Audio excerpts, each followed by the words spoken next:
Good morning, everybody. How are we doing? Happy Wednesday, May the 20th, the official day of Governor Lamont's stay-at-home order expiration. I don't know what that means, but it is the official day of Governor Lamont's stay-at-home order expiration. So have fun with that today. All right, let's get started as we keep filling up the room. Because there's no way to start the day than with crazy signs. All righty, thank you so much, Ellen. We always appreciate your humor to get us started in the morning. A couple of quick announcements. The ALC panel that was scheduled for 1 o'clock today has been rescheduled till next Wednesday due to some scheduling snafus. So please note that. That will go off next Wednesday at 1 o'clock. Just not today. We do have Financial Peace University featuring Dave Ramsey starting at 11 o'clock today. That is session 1.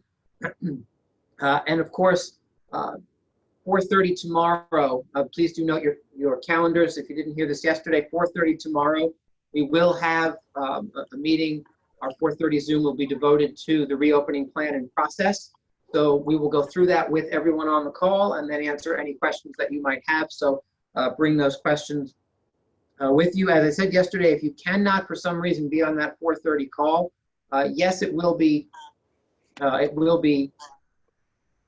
recorded. However, you will not have an opportunity to ask questions. So if you have questions, get them to a colleague who can be on the call so that if we don't answer them, you can have that question asked. Bill McNamara, I think you have some mortgage update for us this morning, do you not? I do, Rick, I do. It's great news. The message of the day is low rates and low down payments. Yesterday, I quoted a Fannie Mae 3% down at 3% interest rate, no points. And our lenders are offering reduced mortgage insurance on that. And I also quoted 3.125 on a $900,000 loan on a 10-1 ARM with only 10% down. So low rates, low down payments, they're still out there. People should still be buying. It doesn't get better than that, right? For those of you who heard Gary yesterday, Gary talked about buying and selling real estate when interest rates were 16%, 18%. Somebody said that they knew somebody who paid 21%, a couple of years ago, right? So holy Christmas. It's free money. So let's get those buyers out there buying. All righty, so I wanted to spend a little time this morning with our good friend Simon Sinek. For those of you who came to Family Reunion expecting to see an hour's worth of Simon and Gary, as you know, Simon got the flu and was unable to join us at Family Reunion. So I thought it would be good to pop him on again this morning. And I want you to listen to this. There's kind of 3 short snippets smushed together. And it's Simon Sinek talking about leadership. And I want you to listen to it from this perspective, because I find that sometimes when I say the word leadership, a lot of us tend to either step back or check out, thinking that somehow doesn't apply to us. If you don't have a title with the word leader in it, that somehow doesn't apply. And I want you to really understand that the conversation Simon Sinek's about to have with you needs to be looked at from a couple of different levels. First and foremost, how are you leading yourself? Because leadership starts with how you lead yourself forward, right? And so I want you to listen to some of what he's talking about and take some notes as to how can I take that on for me? How can I take some of what he's talking about or advising and lead myself forward? Then again, minimally, you have buyers and sellers, right? So each one of us on this call has a buyer or a seller in our world that we need to lead forward. And I truly believe that the best real estate agents lead their clients instead of performing for their clients. They lead their clients forward. And so I want you to think about the things that Simon's saying from the perspective of how can I take that and insert that into my business? Am I thinking that way with my buyers and my sellers? How is that relevant to me? And then, of course, if you do lead an organization, listen to it from that perspective.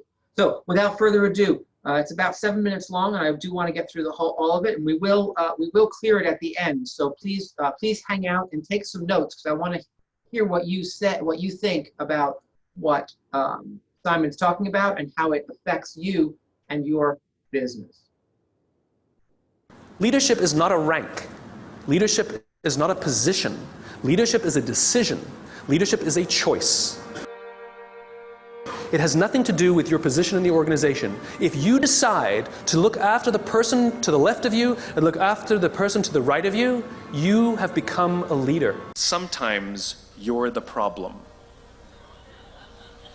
We've seen this happen all too recently with our new men of science and empirical studiers and these men of finance who are smarter than the rest of us until the thing collapsed.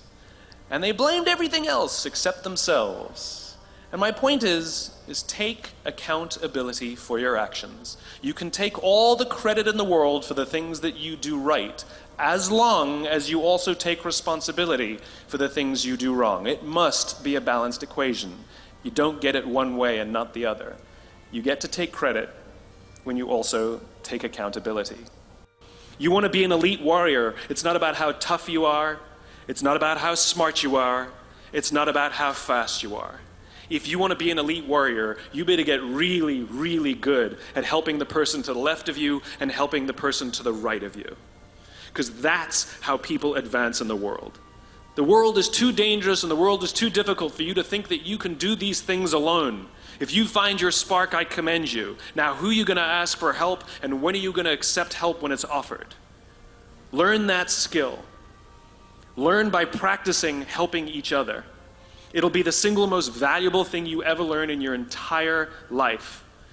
To accept help when it's offered and to ask for it when you know that you can't do it. The amazing thing is, when you learn to ask for help, you'll discover that there are people all around you who've always wanted to help you. They just didn't think you needed it because you kept pretending that you had everything under control. And the minute you say, I don't know what I'm doing, I'm stuck, I'm scared, I don't think I can do this, you will find that lots of people who love you will rush in and take care of you.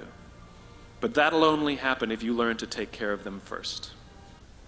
You will be told your whole life that you need to learn to listen. I would say that you need to learn to be the last to speak. I see it in boardrooms every day of the week. Even people who consider themselves good leaders, who may actually be decent leaders, will walk into a room and say, here's the problem, here's what I think, but I'm interested in your opinion, let's go around the room. It's too late. The skill to hold your opinions to yourself until everyone has spoken does two things. One, it gives everybody else the feeling that they have been heard. It gives everyone else the ability to feel that they have contributed. And two, you get the benefit of hearing what everybody else has to think before you render your opinion. The skill is really to keep your opinions to yourself. If you agree with somebody, don't nod yes. If you disagree with somebody, don't nod no. Simply sit there, take it all in, and the only thing you're allowed to do is ask questions so that you can understand what they mean and why they have the opinion that they have. You must understand from where they are speaking, why they have the opinion they have, not just what they are saying. And at the end, you will get your turn. It sounds easy, it's not. Practice being the last to speak. That's what Nelson Mandela did. Remember this. As you gain fame, as you gain fortune, as you gain position and seniority, people will treat you better. They will hold doors open for you.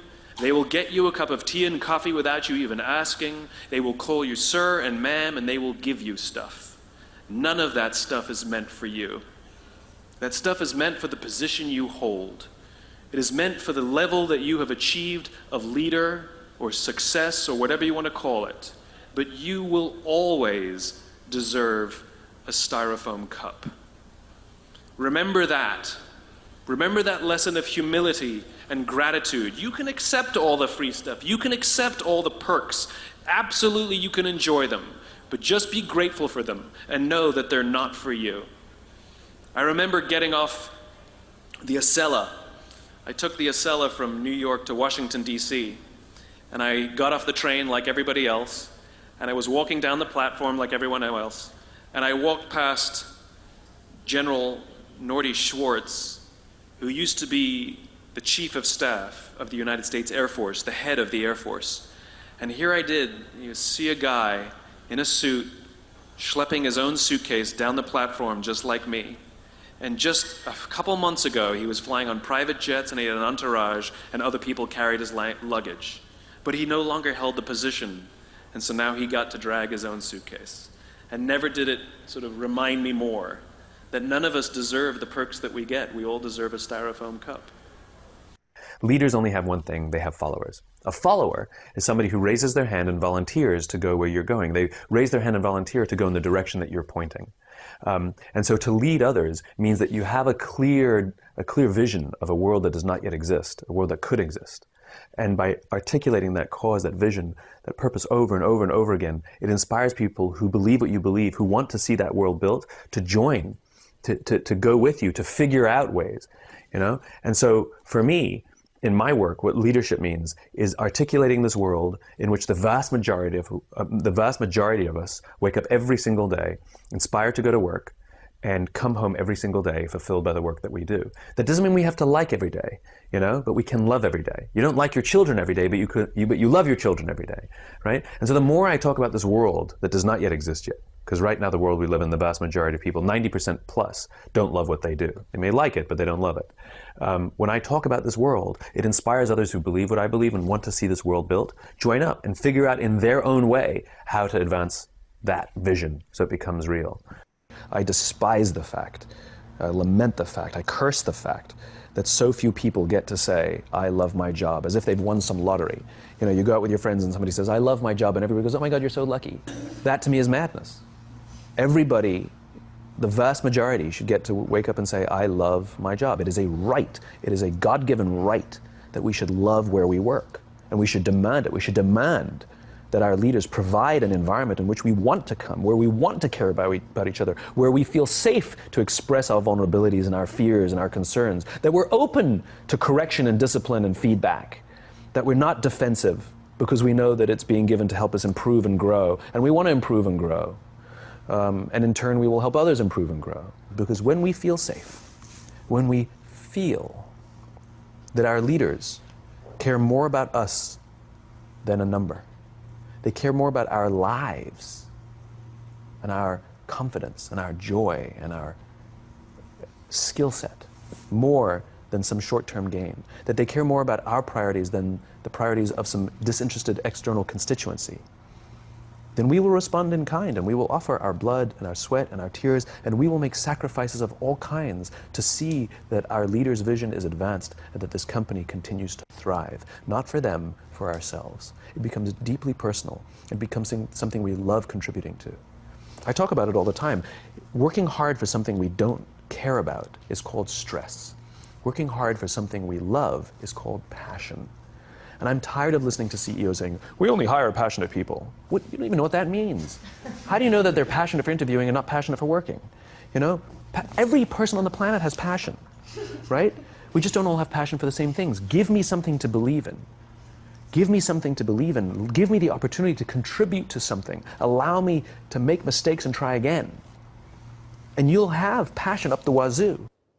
All righty, thank you so much, Simon. I so appreciate your thoughts on leadership. Guys, there are so many cool ahas in that little clip, and I want to make sure that we get to talk about them and clear them, which we will do at 4:30 because we are out of time for this morning. So bring those ahas back to 4:30 that you jotted down, and let's have a quick conversation around that.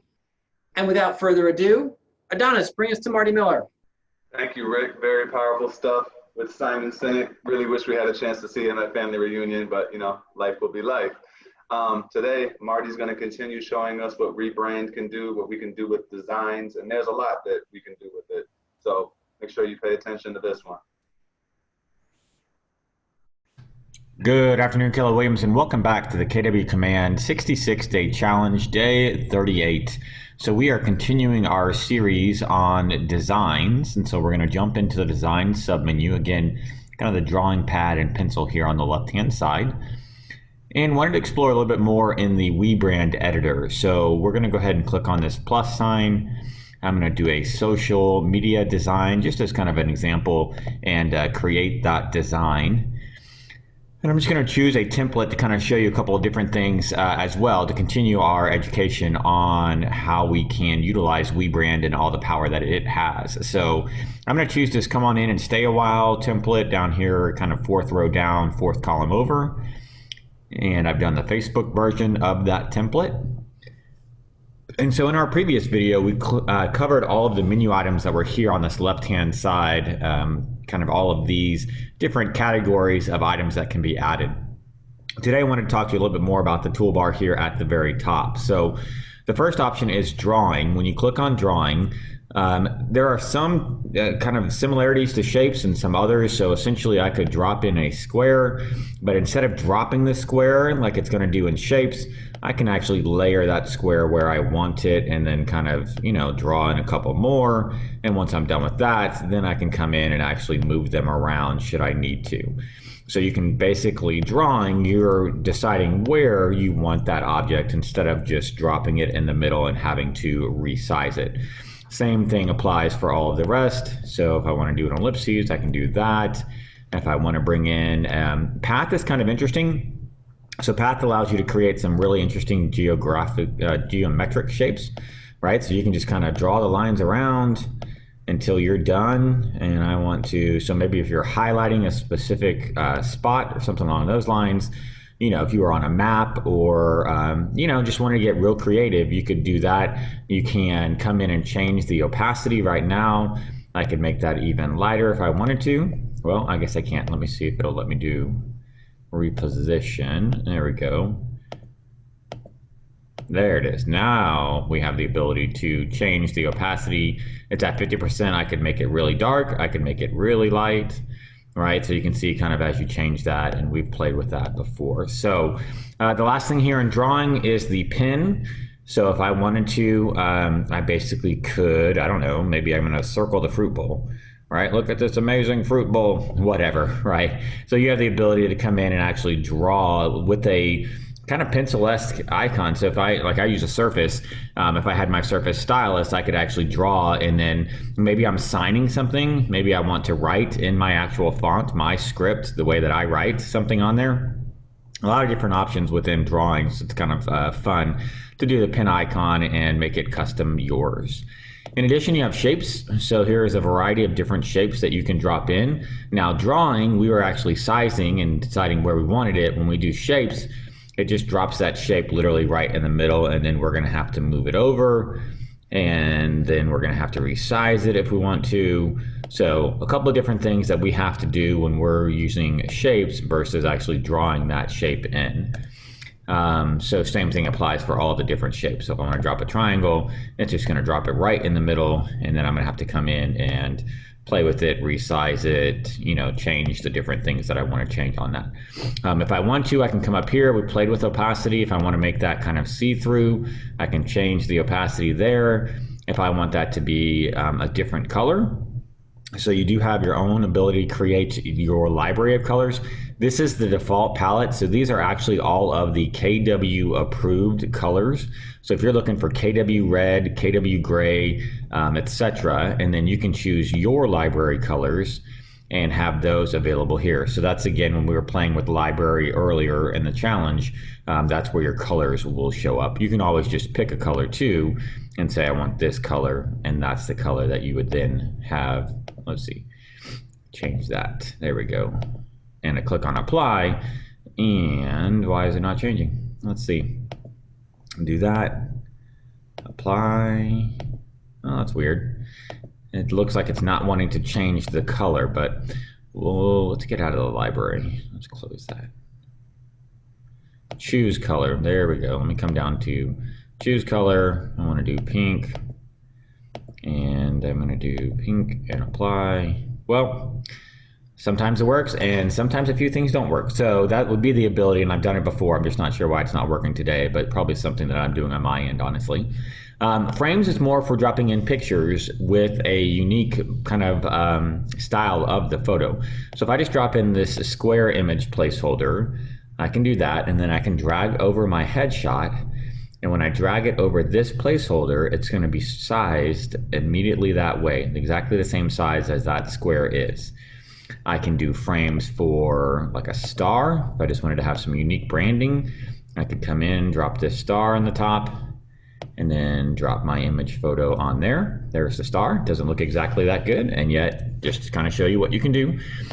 We could even do a heart. So let's put the heart in there, make that a little larger, make sure my headshot fits on it. And again, I could just drop in that picture there. So you can do that with any of your photos that you have brought in, right? So the kind of sky's the limit. It doesn't have to be your headshot. Any other photo that you had brought in that you just wanted to put in there, you have the ability to drop in that frame and then drag the photo on top of the frame, and it will then take the positioning and style of that actual frame. Next, we have text. Very similar to text over here on the left-hand submenu. You just have the ability to drop in different things just like you did on the left, so that really doesn't change a whole lot. Once I have that text though, go through a few things here. You can change the font of the text. You can change the font size of the text. Typewriter actually allows you to start typing it in and then save your changes. So I could change the text to this and say save changes, and here you see there's my new text. Next, I can make it bold. Pretty similar, you guys are all familiar with this. This font doesn't have an italic font face, so I can't change it to italics, but I can underline. If I wanted all upper or all lowercase, I could do this, and then the entire text is now in upper. And if I say, hey, no, I want it all lower, I can do this, and it changes everything there to lowercase. Of course, I can also change the color of the font. Let's see if this one's working. Click on that and apply. There we go. Not sure why the shapes aren't working, but the font definitely is. So you can see how easy it is to change that font color. In addition, over here on the left-hand side, so you can make bullet points out of your font if you want. You can align the text. So let's say we want it centered, or we want it right aligned. Maybe we want it justified. You can change even of that. And this is a cool tool that I really enjoy using, especially when creating flyers and things like that, is you can play with the spacing. Say I want this font box, these words, to fill up this entire square, top to bottom, but I want it to look even, right? So let's see, let's pull this down here, and let's move this over. Obviously, this is not exactly how this would look. Let's just change this font size to maybe 16. No, that's not gonna work. Let's move it up to 36 or so. And let's say I wanted to space it out a little bit. You can see as I start moving this dot to the right, it starts adding space between the lines. So you can see that right here, right between these two lines. As I click on it, it's going to move it right and left. There are also some fonts, where you can change the spacing between the letters, and you can actually change the spacing between the words. So it really depends on the font that you're working with, which spacing options that you're going to have, but that's where this spacing comes in. As far as these three characters, I'm gonna do one more challenge here probably tomorrow and talk to you about moving in different graphics and then layering the graphics. And that's where these really come in, is arranging them, changing them, moving them top to bottom, kind of layering, like I said, the different fonts versus photos versus backdrops, all that kind of stuff. A couple things really quick to point out, and we'll wrap up this challenge. Down here at the bottom, there are several templates that have multiple pages. So think about postcards would have a front and a back. We have our listing presentation. I think it's like 24 pages. Just kind of depends on what you're creating. If it's more than one page, then you could click here and it would start to show you page 1, page 2, page 3, and you can move back and forth between those by clicking these arrows down here. Obviously, this graphic is just one page. Typically multiple pages, those are going to come into play when you're doing print assets versus social media. Down here at the bottom, you've got your pixel count. So to the left of 0, to the right of 0, if you want to kind of make sure that you're in the exact same spot. And then you can zoom in. So you have the ability to zoom in, to zoom out, or actually choose your specific zoom. Let's just say I want to get real granular. I could go all the way to 500. If I want to see the entire thing at once, I can do 50%, right? So a couple of different options with regards to zooming in and out. Up here at the top, so you have your undo, you have your redo, you have a previous version. So if you've actually come over and done file and save, you can save this version, and then you can do some stuff, right? Let me go in, I'm gonna play with this, I'm gonna remove that, and then I'm like, oh, I don't really like that. I could come back and just say, hey, I wanna go back to that version that I created previously. Instead of having to click undo, undo, redo, you know, going all the way back, I can just say, this is the version I want to use, and it reloads that older version that you had. So that's, in order to get that to come up, you do have to do file and then save. Show grid, I really appreciate it, especially for us high Cs that want to make sure everything is exactly on the same line. Like I want this font to be exactly the same line as this. So I can come in here and now I'm actually spacing down, and you can see then using the grid in the background, you know, making sure that everything lines up. And if I want to turn that off, I can just go back in and unshow the grid. As far as some other options, manage bleed, that's used for print assets. If you're printing things like postcards or flyers, your printer most likely will tell you how much of a bleed that they want. That way you make sure that if for any reason the paper gets loaded into the printer just slightly off, that there's not white on the right, left, top, or bottom of your asset. And then check print quality. I've done this a couple of times. I haven't really figured out how to find what the issue is. But for some reason it's saying, hey, this logo looks good, but this one may not. So this might be an image that's just not quite HD enough or high quality enough. So right now this is just a social media post. The print quality is not necessarily something that I need to be concerned about. But if I was going to print high quality postcards or something along those lines, I would probably want to make sure that I came in here and checked the print quality. And if the photos that I was using for those print assets were not HD enough or high quality or you know, high enough pixel count, then I might want to go in and utilize a different graphic to make sure that it printed really, really well. Up here at the top, we do have the ability to change the name of this graphic. So if I click there, I can say test Facebook, come on in, right? And maybe I just want to call that version 1. I can click here to download. I think I've shown this previously, but let me just show you. You have the ability to download a JPEG, a PNG, or a PDF. Share, this is interesting. You can actually share the design image link. So I think of this as if I was, maybe I'm an assistant on a team and I'm in charge of creating design assets that I want to then get approval on from, I don't know, the Rainmaker or something along those lines. I could create this design, click on this link, copy it, and then I could send it to my Rainmaker. The Rainmaker would then pull up the graphic using the link, and they can fully see it, right? How's it gonna look? What's it gonna look like? And then they can say, okay, yep, run with it, or nope, I don't like that, change this, change that. They can't really make the changes, and more often than not, they probably don't want to, but they could email back and say, hey, can we use a different image? Can we use a different font? Whatever they may have to do. Same thing with the project.